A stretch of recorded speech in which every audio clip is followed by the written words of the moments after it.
So, from what it appears like, it sounds like the dragons live in a big tower. Oh man, it's a good thing that no one's pregnant.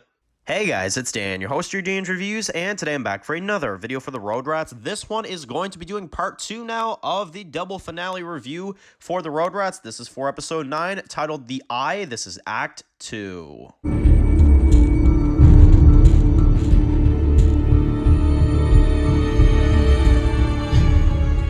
Alright guys, this is going to be doing another video for today. This one's going to be doing another video for today. This one's going to be doing my second review and the next part of the double finale review for the Road Rats. This is my review for part 2 now. Season 2, episode 9, The Eye, Act 2. So, we did Act 1 review. Make sure to go ahead and check that out. Now it's time to talk about Act 2, which is one of the best episodes I've ever seen in the Survival of the Fittest franchise. I'm not kidding you. This was a super unique finale. This was a super intense, on the edge of your seat type episode. And for that, I can absolutely give it, compliments. I'm lost for words even still. This was a fantastic episode. Now, okay, this episode gets started and we're immediately into a flashback. We're basically seeing the wedding day of Dax and Heather. And Luke is a big focus in this one. And I remember I was kind of suspicious of this at first. But, you know, we see them partying, we see them whatever. And we continue to see Luke through a lot of these flashbacks. We see Roadkill, we see, Spike and, all that stuff. But the main one we see is Luke. And I remember at first I was like, okay, something's going on here, right? But then we're right back into the battle. We get the battle with Chang, and we get the battle that kind of ensues at the community or, slash ranch. Now, you've got 8-Ball that starts shooting at them. You get the battle that ensues.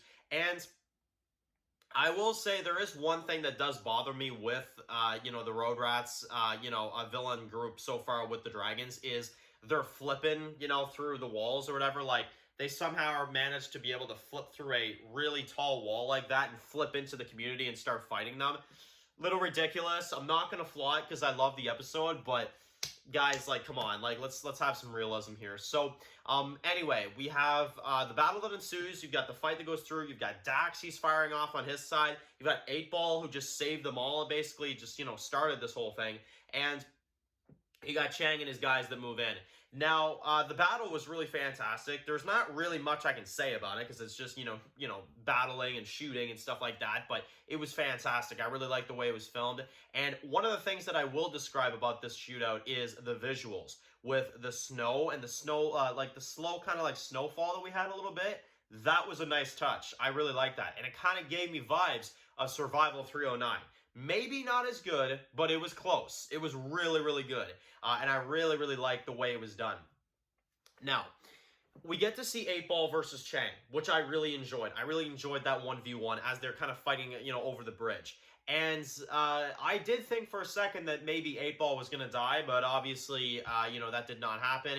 He does, get the upper hand against him, though, and he uses it, so then Dax surrenders. And yes, guys, we actually get a sad and gritty, depressing ending to this season, which was fantastic. I mean, one of the biggest criticisms that I always have with Survival, and again, it's no offense to the show, it's no offense to, Road Rats when I say this, but I'm going to be honest, talking from a viewer perspective, watching several finales at this point, watching several battles go down, I can say this, I am getting a little burnt out on the typical, happy ending with a post-credit villain. I am. I'm not going to lie to you, it's getting a little redundant. But this was unique. It was bleak. It didn't swerve it. It's like, oh no, they get the upper hand. Guys, they are seriously screwed by the time this episode ends. They get captured, and here comes the biggest twist. You see the dead body of Luke, at least what looks like Luke, and you think, okay, that's what these flashbacks are about. And, you think Luke is dead, Dax and the group are taken, and the next day, Porkchop comes to the community seeing that everything is gone and the community is destroyed, and Dax and them have already been captured by the Dragons. So he's having to call, Chang Sensei now, and all this, crazy stuff, and they take them to the actual building that, they live in, and we meet, Cypher, who we've heard about the entire season. And we reveal that it's Luke. Luke from the flashbacks. Luke from the Road Rats. And there is our big kind of cliffhanger for the season is he is Cypher. He is the Cypher. He is the leader of this organization. And as our group is captured within this building, and as they're kind of being held against their will, and we're going to have to see where it goes from here, that's where the season leaves us. That's where we get left off. So we do get a post-credit in this one, and this was a pretty cool kind of connection to Survival. Warwick, who was in Season 5 of Survival, somehow has managed to get captured by the dragons. So obviously this is a storyline that we're going to see. We're going to see how it goes in Season 6, but we're kind of getting a bit of a flash forward, almost like a, not necessarily a spoiler of Season 6 of Survival, but we're getting a little bit of a, a look ahead. So that's really, really cool as well, too. So this was an excellent finale. This was an excellent, two-parter. It does kind of feel like one big episode, but I love them both. I think they're both awesome episodes. Episode 8 is a 9 out of 10 for me, and episode 10 is, or episode 9, sorry, is a 10 out of 10.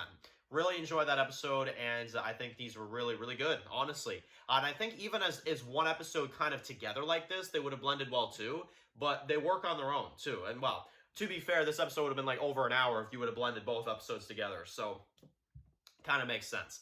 But anyway, guys, that's it for Road Rats. That's it for the reviews for now. We'll be back whenever Season 3 is back. All the reviews for Road Rats from the channel, make sure to go ahead and check out any single one you want to go ahead and see because it's going to be a while before Season 3. But, when the show comes back, we'll be here for it, so stay tuned for that.